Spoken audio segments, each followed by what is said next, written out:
Camcat Publishing presents The Secret Garden of Yanagi Inn by Amber A. Logan, narrated by Emily Ellet. To all the brilliantly flawed and complex women in my life. Chapter 1. December 24th, Chicago, Illinois. I'd always been told hospitals were a place to heal and rest, but my mother's hospital room was an assault on the senses. The stench of decaying flowers and cloying cherry disinfectant clung to my skin, invaded my nose. A wave of nausea swept over me. I couldn't breathe, couldn't think. I need to get some air.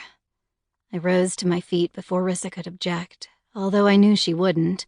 My sister had been trying to convince me all day to leave Mom's hospital room, to go get some real food or take a walk. Sure, Mari, go ahead. I'll stay with Mom.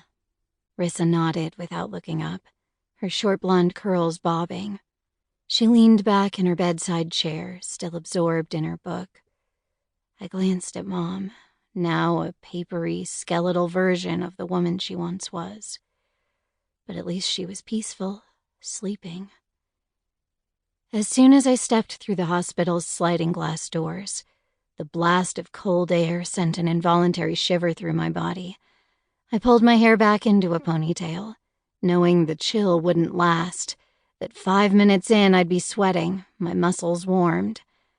Maybe the fact I already wore running shoes was fate, or maybe I'd just gotten lazy, too exhausted after so many long days split between the gallery and the hospital to care about my appearance. Either way, I'd dressed in sweats that morning and I was going for a run, damn it.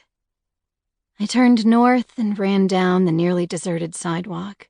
Streetlights were wrapped with faux greenery and twinkling lights, and last week's snowstorm had left lingering mountains of gray snow on the edge of parking lots. The morning air stung my throat, but the cold was a welcome change from the stifling hospital room. I ran for most of an hour, my pace too fast to fall into a comfortable groove, but the burn in my muscles and the emptiness of my mind renewed me. No worrying about the doctor's cryptic prognoses, about visits from the counselor who peeked in occasionally to see how we were doing.